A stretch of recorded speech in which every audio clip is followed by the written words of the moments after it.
નમસ્તે વિદ્યાર્થી મિત્રો. ધોરણ 11 ગણિત પ્રકરણ 5 સંકર સંખ્યાઓ અને દ્વિઘાત સમીકરણો ભાગ નંબર 5. આ વિડીયોમાં સંકર સંખ્યાઓનું ધ્રુવીય સ્વરૂપ ટોપિકનો આપણે અભ્યાસ કરવાનો છે અને એને રિલેટેડ સ્વાધ્યાય 5.2નો આપણે અભ્યાસ કરવાનો થશે. હવે સંકર સંખ્યાનું ધ્રુવીય સ્વરૂપ એટલે શું? તો સૌથી પહેલા આપણે એમ કહીએ કે ધારો કે કોઈ પણ એક સંકર સંખ્યાને આપણે યામ સમતલમાં દર્શાવીએ છીએ. યામ સમતલમાં એ સંકર સંખ્યાને દર્શાવીએ તો કોઈક બિંદુ સ્વરૂપે એને દર્શાવવાની. પી બિંદુ તરીકે આપણે દર્શાવીએ છીએ. કૌંસમાં ઝેડ લખી દઈએ છીએ એટલે કે ઝેડ એક સંકર સંખ્યા છે. અહીંથી આ અંતર જે મોડ ઝેડ તરીકે થાય. હવે આ જે ઓપી રેખાખંડ છે એ એક્સ અક્ષની ધન દિશા સાથે બનાવતો ખૂણો થીટા હોય તથા મોડ ઝેડને જો આપણે આર તરીકે ઓળખતા હોઈએ તો બિંદુ પી જે છે એ બિંદુ પીના યામ થીટા અને આરને આધારે પણ બની શકે. બરાબર. બીજી રીતે કહીએ, સંકર સંખ્યા ઝેડ આર અને થીટા ઉપર આધાર રાખતી બની શકે. તો કઈ થવાની?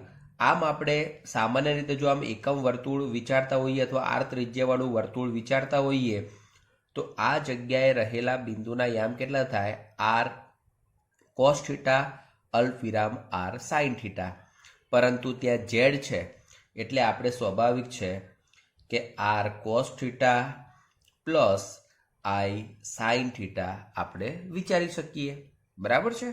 જે એકમ વર્તુળ માટે આપણે સમજ્યા હતા પી થીટા, બસ એની એ જ વસ્તુ અહીંયા છે. તો અહીંયાથી આપણે આર સામાન્ય લઈએ છીએ તો કોસ થીટા પ્લસ આઈ સાઇન થીટા. આવું જે સ્વરૂપ છે એ સ્વરૂપને આપેલ સંકર સંખ્યાનું ધ્રુવીય સ્વરૂપ કહે છે. કેવું સ્વરૂપ કહે છે? ધ્રુવીય સ્વરૂપ.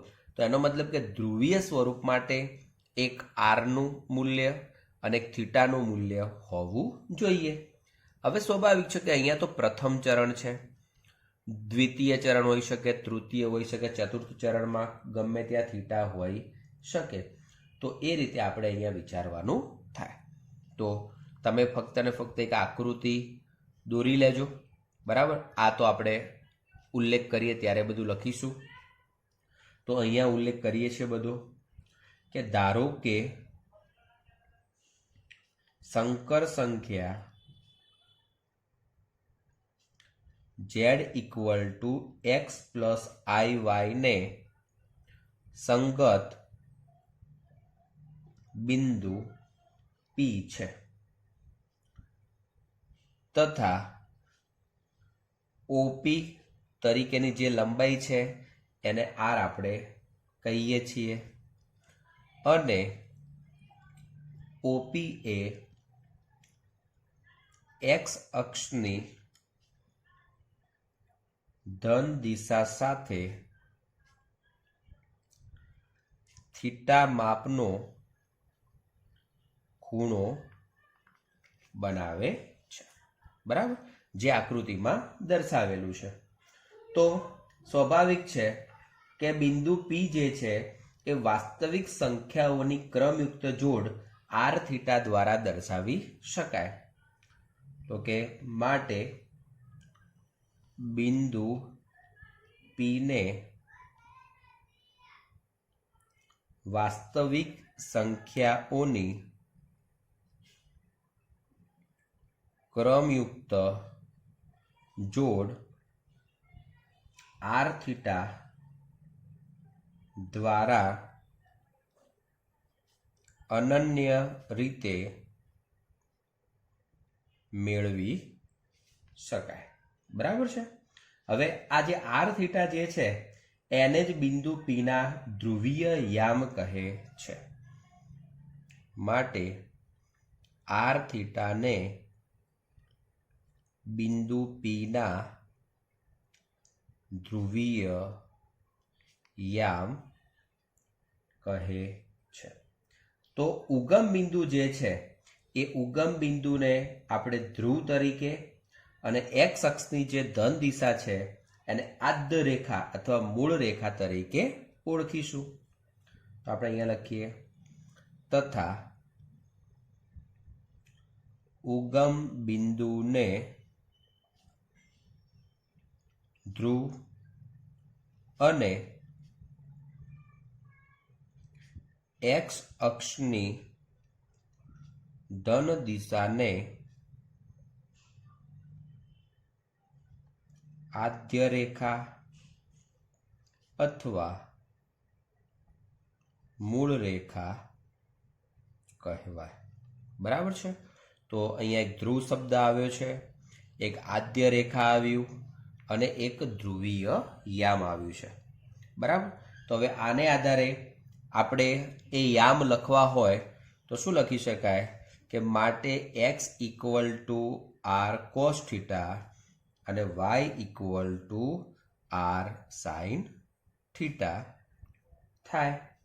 અને માટે સંકર સંખ્યા z equal to x plus I y બરાબર, બંનેમાંથી આર કોમન કાઢીને જ લખી દઈએ છીએ અહીંયા જે લખ્યું હતું એ પ્રમાણે, કોસ થીટા પ્લસ આઈ સાઇન થીટા ને સંકર સંખ્યાનું ધ્રુવીય સ્વરૂપ કહે છે. મતલબ પોલર ફોર્મ તરીકે એને ઓળખવામાં આવે છે. આકૃતિ ઉપરથી આર શું છે એ આપણને સ્પષ્ટ છે જ. આર એટલે કે મોડ ઝેડ. બરાબર. તો એનો ઉલ્લેખ કરીએ. અહીં R equal to mod Z અને થીટા એ તથા થીટા એ ઝેડનો કોણાંક છે. આનો મતલબ એવો થયો કે argument of Z equal two theta. સમજી લેજો, આરનું મૂલ્ય મોડ ઝેડ અને આર્ગ્યુમેન્ટ ઝેડ એટલે કે ઝેડનો કોણાંક. અહીંયા ઝેડ છે, ઝેડનો કોણાંક એ આપણને શું મળશે? થીટા મળશે. તો કે argument of Z equal two theta થાય. હવે મિત્રો આપણે થીટા પ્રથમ ચરણમાં, દ્વિતીય, તૃતીય કે ચતુર્થ ચરણમાં છે એવું મેળવવા માટે આપણે આલ્ફાનો ઉપયોગ કરવાનો છે. બરાબર. પણ એ પહેલાં થીટાનું મૂલ્ય ક્યાંથી ક્યાં હોવું જોઈએ એનો આપણે ઉલ્લેખ કરી દઈએ. તો કે સ્વાભાવિક છે કે 4 ચરણમાં થીટાનો સમાવેશ થવો જોઈએ. તો -પાઈથી પાઈ સુધીનું થીટા આપણે વિચારીએ તો એ થીટાને ઝેડનો મુખ્ય કોણાંક કહે છે. આપણે એનો ઉલ્લેખ કરી દઈએ કે અહીં -pi less than theta less or equal pi હોય તો થીટાને ઝેડનો મુખ્ય કોણાંક કહે છે. બરાબર. યાદ રાખજો, અહીંયા આપણે ફક્ત કોણાંક શબ્દ વાપર્યો તો ત્યાં થીટાનો કોઈ ઉલ્લેખ કરેલો નથી, પરંતુ -પાઈથી પાઈની વચ્ચે હોય તો એ જ થીટાને શું કહેવાશે? ઝેડનો મુખ્ય કોણાંક કહે છે. હવે જુઓ, ધારો કે કોઈ સંકર સંખ્યા ઝેડ છે, Z equal to x plus I Y. એક્સનું મૂલ્ય ધન કે ઋણ કોઈ પણ હોઈ શકે છે. તો હવે એના આધારે થીટાનું મૂલ્ય પ્રથમ, દ્વિતીય, તૃતીય, ચતુર્થ ચરણમાં ગમે તે હોઈ શકે. પરંતુ આપણે કોઈ એક આલ્ફા વિચારીએ. સમજી લેજો, જે દાખલાની જે રીત છે, હવે એ રીત સમજવાનો પ્રયત્ન કરીએ. તો અહીંયા રીત તરીકે એવો જ હું ઉલ્લેખ કરું છું દાખલાની રીતમાં કે કોઈક 0 લેસ ઓર ઇક્વલ આલ્ફા, <2 માટે સમજી લેજો 0 < α < માટે જો cos alpha equal to mod x upon r અને sin alpha equal to mod y upon r. મિત્રો r તરીકે mod z છે બરાબર, એટલે r તો ધન હશે જ, સાથે mod x અને mod y કરી દેવામાં આવે છે. એનો મતલબ કે આલ્ફાનું મૂલ્ય હંમેશા પ્રથમ ચરણમાં જ તમને મળવાનું છે. તો કે cos alpha equal to mod x upon r અને sin alpha equal to mod y upon r લઈએ તો હવે આપણે એ વિચારવાનું છે કે x અને y ની કિંમત ઉપરથી થીટા કયા ચરણમાં આવે એને આધારે આપણે આલ્ફાનો ઉપયોગ કરીને એ થીટા કેટલા બને તે લખવાનું છે. લઈએ તો અહીંયા આલ્ફા તો કેટલા મળવાના છે 0 થી π/2 માં મળવાના છે. તો હવે આપણે 4 વિકલ્પ, એમાં પહેલો વિકલ્પ x greater than 0 y greater than 0 તો થીટા ઇક્વલ ટુ આલ્ફા, કારણ કે બંને ગ્રેટર દેન 0 હશે તો થીટા પ્રથમ ચરણમાં જ આવશે. તો આપણે આવો ઉલ્લેખ કરવો હોય તો કરી શકાય. તો પી થીટા પ્રથમ ચરણમાં હોય અને તેથી થીટા ઇક્વલ ટુ આલ્ફા. બીજું દ્વિતીય ચરણમાં વિચારીએ, x લેસ ધેન 0 હોય y ગ્રેટર ધેન 0 હોય તો પી થીટા દ્વિતીય ચરણમાં હોય અને તેથી થીટા ઇક્વલ ટુ, ચલો હવે દ્વિતીય ચરણમાં છે તો આપણે શું લખી શકીએ પાય માઇનસ આલ્ફા. ચલો એવી રીતે તૃતીય ચરણ માટે x less than 0 y less than 0 તો પી થીટા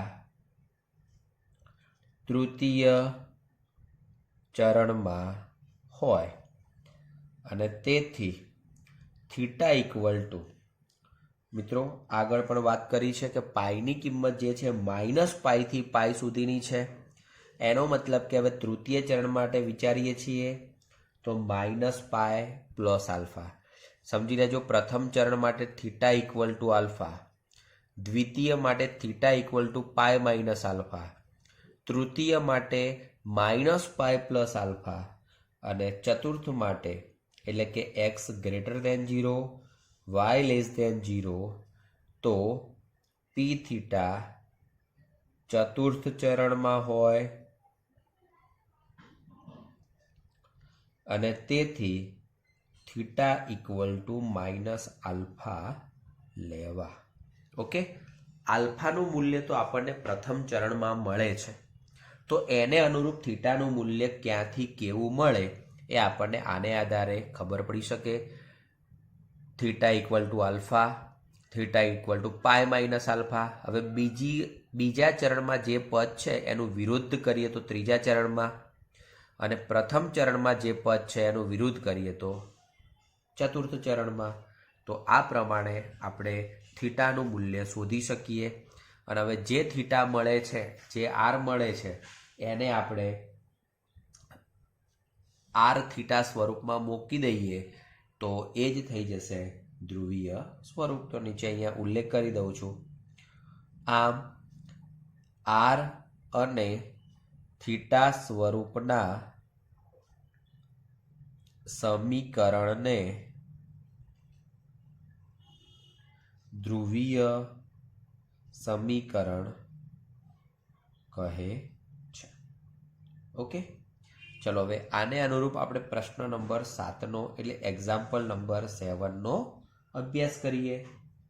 ચલો અહીંયા આપ્યું છે એક દાખલો, તમે વ્યવસ્થિત સમજી લેજો એટલે રીત આપોઆપ તમને ક્લિયર થઈ જશે. 1 + i√3 ને ધ્રુવીય સ્વરૂપમાં દર્શાવો. હવે ધ્રુવીય સ્વરૂપમાં આપણે દર્શાવવું છે તો સૌથી પહેલાં આને એક્સ પ્લસ આઈવાય સાથે આપણે સરખાઈ દઈએ તો શું થઈ શકશે કે જેને z equal to x plus i y સાથે સરખાવતા ચલો એક્સ ઇક્વલ ટુ 1 અને વાય ઇક્વલ ટુ √3. બરાબર, રીત ખાસ સમજી લેજો. અને આ રીતનો એક દાખલો અવારનવાર પરીક્ષામાં પૂછાતો જ હોય છે. એક્સ અને વાયની કિંમત આપણને મળી ગઈ. હવે આપણે આર શોધવા છે. R equal to mod Z equal to √x² plus y², એટલે 1નો સ્ક્વેર √3નો સ્ક્વેર 1 પ્લસ 3 √4 અને √4 એટલે કેટલા 2. તો કે આરનું મૂલ્ય આપણને 2 મળે. હવે આપણે કોનો ઉપયોગ કરવાનો છે? કોસ આલ્ફાનો. તો કે cos alpha equal to mod X upon R. ચલો મોડ એક્સ એટલે 1/2. અહીંયા સાઇન આલ્ફા લખી દઈએ. સાઇન આલ્ફા એટલે mod Y upon R. Mod Y તરીકે શું થશે? √3/2. ચલો કોસ આલ્ફા 1/2 સાઇન આલ્ફા √3/2. બરાબર. તો હવે વિચારો કે આલ્ફાનું મૂલ્ય કયું હોઈ શકે? તો કે માટે આલ્ફા ઇક્વલ ટુ π/3. કારણ કે તમે જોઈ લો સાઇન 60 ત્યારે જ √3/2 અને કોસ 60 ત્યારે એનો જવાબ 1/2. આલ્ફા આટલા મળ્યા છે. ચલો હવે એક્સ અને વાય બંને ધન છે. આ ઉપર જે 4 નિયમો શીખ્યા ને, હવે આપણે એનો ઉપયોગ કરવાનો આલ્ફા શોધી જાય એટલે. તો કે X equal to 1 greater than 0, Y equal to √3 greater than 0. તો પી થીટા કયા ચરણમાં હોય? તો પી થીટા પ્રથમ ચરણમાં હોય. હવે પી થીટા પ્રથમ ચરણમાં છે તો ત્યાં તો થીટા ઇક્વલ ટુ શું થાય છે? આલ્ફા. એનો મતલબ કે થીટા ઇક્વલ ટુ π/3. તો જુઓ તમને આરનું મૂલ્ય અહીંયા મળી ગયું છે, થીટાનું મૂલ્ય પણ મળી ગયું છે. તો માટે આપણે એનું ધ્રુવીય સ્વરૂપ લખી દઈએ. તો માટે ધ્રુવીય સ્વરૂપ Z equal to R cos theta plus I sine theta. ચલો આર તરીકે કેટલા? તો કે 2, કોસ તરીકે π/3 પ્લસ આઈ સાઇન π/3. તો આ થઈ ગયું એનું ધ્રુવીય સ્વરૂપ. જો મિત્રો અહીંયા તમે કિંમત લખશો અને સાદુરૂપ આપશો તો તમને જે ઝેડ છે એવો જવાબ મળી જવાનો છે. પરંતુ ધ્રુવીય સ્વરૂપનો મતલબ આર થીટા સ્વરૂપ એવું પણ આપણે કહી શકીએ, જેનો આપણે અહીંયા ઉલ્લેખ કર્યો છે. આર અને થીટા સ્વરૂપના સમીકરણને જ ધ્રુવીય સમીકરણ કહે છે. બરાબર. તો આર અને થીટા સ્વરૂપનું આપણે સમીકરણ લખ્યું છે. તો આ રીતે. પરંતુ કોઈ પણ રકમ તમને આપી હોય તો એ રકમ એક્સ પ્લસ આઈવાય સ્વરૂપે સંકર સંખ્યા હોવી જોઈએ. ધારો કે એક્સ પ્લસ આઈવાય સ્વરૂપે તમને સંકર સંખ્યા ન આપી હોય તો પહેલાં તમારે એ રીતે ફેરવવી પડે. ફેરવ્યા પછી જ આપણે જે તે કામ કરી શકીએ. તો એના પછી ઉદાહરણ નંબર 8નો આપણે અભ્યાસ કરીએ. તો ઉદાહરણ નંબર 8 ઝેડ તરીકે આપણને આપ્યા છે -16/1 પ્લસ i√3. હવે આ રીતનું પદ છે તો સ્વાભાવિક છે કે છેદની અંદર સંકર સંખ્યા આપેલી છે, તેને અનુબદ્ધ વડે ગુણાકાર ભાગાકાર કરીએ તો શું લખાય? -16/1 plus i√3 into 1 - i√3/1 - i√3. ચલો અંશની અંદર -16 1 - i√3 અને છેદમાં જોઈએ તો આ બંને માટે x² પ્લસ y² નિયમ પ્રમાણે 1નો સ્ક્વેર પ્લસ √3નો સ્ક્વેર. તો -16 1 માઇનસ આઈ રૂટ 3 છેદમાં આવશે 4. ચલો હવે 4નો છેદ ઉડી જશે. અહીંયા જે -4 વધશે એમને આપણે અંદર ગુણી દઈએ તો -4 પ્લસ આઈ 4 રૂટ 3 આ રીતે આપણને પદ મળશે. ઓકે, તો ઝેડ આપણને આટલા મળ્યા છે. બસ હવે આપણે પછી જે કામ કરીએ છીએ એ પ્રમાણે આપણે કામ કરવાનું થાય. તો ચલો સૌથી પહેલાં એને એક્સ પ્લસ આઈ સાથે આપણે સરખાઈ દઈએ તો શું થશે? તો કે જેને z equal to x plus i સાથે સરખાવતા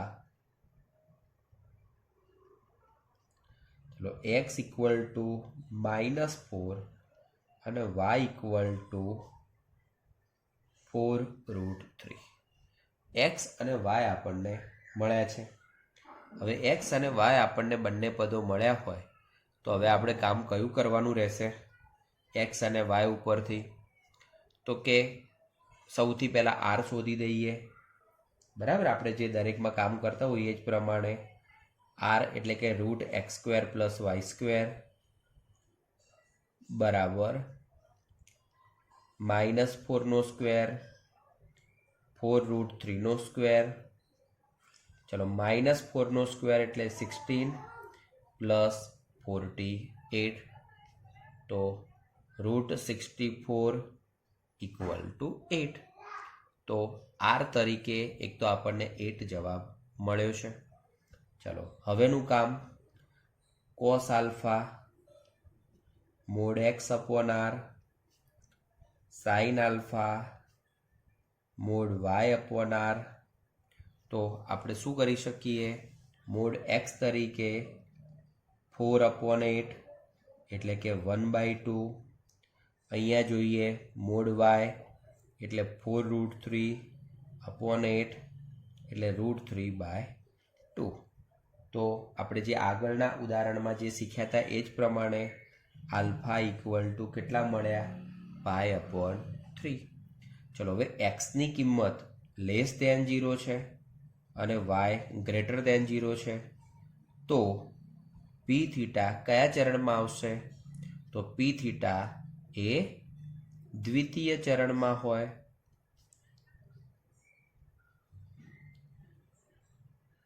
કયા ચરણમાં હશે? દ્વિતીય ચરણમાં. હવે પી થીટા દ્વિતીય ચરણમાં છે તો આનો મતલબ એવો થાય કે માટે થીટા ઇક્વલ ટુ શું લખાય? Pi minus alpha. એનો મતલબ કે પાઈ માઇનસ π/3. એનો મતલબ કે 2π/3. હવે થીટા આપણને 2π/3 મળે છે. ક્લિયર? તો આપણે એમનું ધ્રુવીય સ્વરૂપ લખવું હોય તો શું લખી શકીએ? તો માટે સંકર સંખ્યાનું ધ્રુવીય સ્વરૂપ. ચલો Z equal to R cos theta plus I sine theta. ચલો આર તરીકે કેટલા હતા? 8 હતા. કાઉન્સમાં કોસ 2π/3 પ્લસ આઈ સાઇન 2π/3 મળે. તો આ થઈ ગયું એમનું ધ્રુવીય સ્વરૂપ. ચલો હવે મિત્રો અહીંયા તો એક્સ અને વાય ઉપર આધારિત વાત થઈ. આપણે એક નોંધ લખવી છે. નોંધ એ રીતની લખવી છે કે ધારો કે કોઈ આ રીતનું પદ છે કે ધારો કે એક્સ અક્ષ ઉપરનું કોઈ પણ બિંદુ આપેલું હોય તો એનો મતલબ એનો વાય 0 થશે. બરાબર, સૌથી પહેલાં આપણે આવું વિચારી લઈએ કે એક્સની ધન દિશા આ એક્સ ડેશ, વાયની ધન દિશા અને વાય ડેશ અને ઉગમ બિંદુ. તો હવે એક્સની ધન દિશા ઉપર કોઈ પણ બિંદુ હોય એનો મતલબ કે Z equal to x plus 0i. તો આ જગ્યાએ તો ત્યારે થીટા તરીકે શું લખી શકાય? 0 લખી શકાય. ચલો બીજા નંબરમાં જો ઝેડ તરીકે અહીંયા હોય એનો મતલબ, અને સોરી અહીંયા આપણે સાથે ઉલ્લેખ કરવાનો છે કે એક્સ પોતે ગ્રેટર દેન 0 છે, બરાબર. તો ત્યારે આપણે વિચાર કરવાનો છે. તો z equal to 0 plus y i, જે આ વાય ગ્રેટર દેન 0, તો ત્યારે થીટા ઇક્વલ ટુ શું લખી શકાય? π/2 લખી શકાશે. ચલો ત્રીજા નંબરમાં આ બાજુનું પદ વિચારીએ. એક્સ પ્લસ 0i, જ્યાં એક્સ લેસ દેન 0, અહીંયા આપણે ઉલ્લેખ કરી દઈએ એક્સ ગ્રેટર દેન 0, અહીંયા એક્સ લેસ દેન 0, તો ત્યારે થીટા ઇક્વલ ટુ શું થશે? પાઈ, કારણ કે આ બાજુનું પદ હશે. અને ચોથા નંબરમાં Z equal to 0 plus Y, પણ વાય કેવા? લેસ દેન 0, એનો મતલબ કે અહીંનું. તો ત્યારે થીટા ઇક્વલ ટુ -π/2 સ્વરૂપનું પદ હશે, કારણ કે આપણે થીટા -π થી π આપણે વિચારીએ છીએ, એટલે સ્વાભાવિક છે કે આ જગ્યાએ હશે તો એ -π/2 સ્વરૂપે આપણને મળે. તો મિત્રો આ નોંધ છે. અમુક દાખલા એવા હશે કે જેની અંદર કાં તો વાસ્તવિક ભાગ 0 હશે, કાં તો કાલ્પનિક ભાગ 0 હોય, તો આપણે ડાયરેક્ટ જ આ રીતે થીટા લખીને આપણે એમનું ધ્રુવીય સ્વરૂપ લખી શકીશું. ચલો સ્વાધ્યાય 5.2 પ્રશ્ન number 1. Z equal to -1 i√3. ચલો જેને એક્સ પ્લસ આઈવાય સાથે સરખાવતા x equal to -1, y equal to -√3, i equal to √x² plus y², -1 નો સ્ક્વેર, -√3 નો સ્ક્વેર, 1 પ્લસ 3, 4 નું √2 થશે. તો આર તરીકે 2 મળ્યું. ચલો cos alpha mod x upon R, sine alpha mod y upon R. ચલો મોડ x અપોન આર એનો મતલબ શું મળશે? 1/2 મોડ y અપોન આર √3/2. ફરીથી એના એ જ જેવું આપણને પદ મળે છે. તો આલ્ફા કેટલા મળ થવાના અહીંયા? તો માટે આલ્ફા ઇક્વલ ટુ π/3. ચલો હવે અહીંયા એક્સ લેસ દેન 0 છે, વાય લેસ દેન 0 છે, તો પી થીટા કયા ચરણમાં હશે? તૃતીય ચરણમાં હોય. હવે પી થીટા પોતે તૃતીય ચરણમાં છે, બરાબર છે. એક્સ લેસ દેન 0 છે, વાય લેસ દેન 0 છે અને તૃતીય ચરણમાં છે, તો થીટા ઇક્વલ ટુ શું લખાય? -π પ્લસ આલ્ફા પ્રમાણે -π પ્લસ π/3, તો -2π/3. તો માટે ધ્રુવીય સ્વરૂપ Z equal to R cos theta plus I sine theta. ચલો આરનું મૂલ્ય છે 2 cos -2π/3 પ્લસ આઈ સાઇન -2π/3. તો આ રીતે આપણને એનો જવાબ થઈ શકશે. ચલો મિત્રો એ જ પ્રમાણે પ્રશ્ન નંબર 2 છે, જેને આપણે હોમવર્ક આપીએ છીએ. ચલો પ્રશ્ન નંબર 3 નો અભ્યાસ કરીએ. ઝેડ ઇક્વલ ટુ 1 - i, જેને એક્સ પ્લસ આઈવાય સાથે સરખાવતા x equal to 1, y equal to -1, r equal to √x² plus y², 1 plus 1 √2 થશે. હવે cos alpha mod x upon R એનો મતલબ કે 1/√2, sine alpha mod y upon r 1/√2, બંને 1/√2 1/√2 છે, તો આલ્ફા તરીકે π/4, કારણ કે બંનેમાં જે પણ આલ્ફા લખી રહ્યા છો એના માટે કોસનો ને એના માટે સાઇનનો જવાબ મળી રહેવો જોઈએ. તો આલ્ફા તરીકે π/4. હવે આલ્ફા તરીકે આપણને π/4 મળ્યા છે. એક્સ અને વાયને જુઓ કે X greater than 0, Y less than 0. તો ચલો પી થીટા કયા ચરણમાં હશે? પી થીટા ચતુર્થ ચરણમાં હોય. પી થીટા ચતુર્થ ચરણમાં છે તો એનો મતલબ આપણે શું કહી શકીએ? Theta equal to minus alpha equal to minus π/4. માટે ધ્રુવીય સ્વરૂપ z equal to R cos theta plus I sine theta. તો આરની જગ્યાએ √2 કોસ માઇનસ π/4 પ્લસ આઈ સાઇન માઇનસ π/4. આ રીતે આપણે એને વિચારી શકીએ. તો આ જ રીતે પ્રશ્ન નંબર 4, 5 અને 7 જે છે એ તમારા હોમવર્ક છે. કયા કયા? ફરીથી 4, 5 અને 7. ચલો આપણે પ્રશ્ન નંબર 6નો અભ્યાસ કરીએ. z ઇક્વલ ટુ -3 છે. એનો મતલબ કે -3 પ્લસ 0i. હવે -3 પ્લસ 0i તો તમે જુઓ આ ત્રીજા જેવું છે, બરાબર. તો આર આપણે લખવું હોય તો જેને એક્સ પ્લસ આઈવાય સાથે સરખાવતા એક્સ ઇક્વલ ટુ -3 અને વાય ઇક્વલ ટુ 0.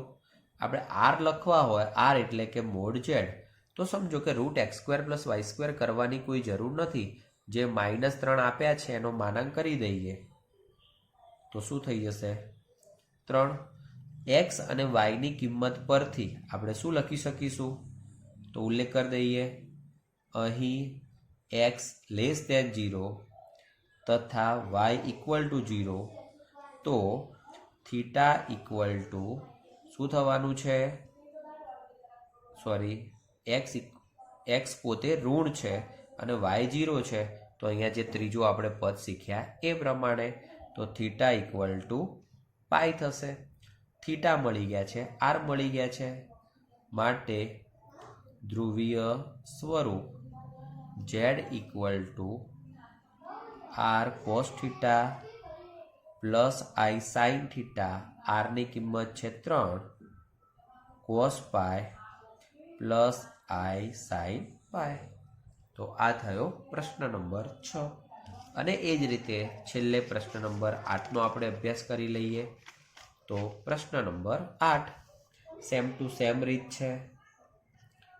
z તરીકે i આપ્યા છે એકલા. હવે એકલા i આપેલા છે એનો મતલબ આપણે શું કહીશું? કે z equal to 0 plus 1i. જેને એક્સ પ્લસ આઈવાય સાથે સરખાવતા x equal to 0, Y equal to 1. ચાલો એક્સ ઇક્વલ ટુ 0 અને વાય ઇક્વલ ટુ 1 છે તો R equal to √x² + y² કરવા જઈએ તો મોડ વાય લખી શકીએ, મોડ 1 લખી શકીએ ઇક્વલ ટુ 1. કારણ કે √x² + y² માટે એક્સની કિંમત તો આમે 0 છે એટલે કે રૂટમાં y² એટલે કે મોડ વાય અને મોડ વાય એટલે આમે 1 થવાના છે. આરની કિંમત 1 થઈ, બરાબર.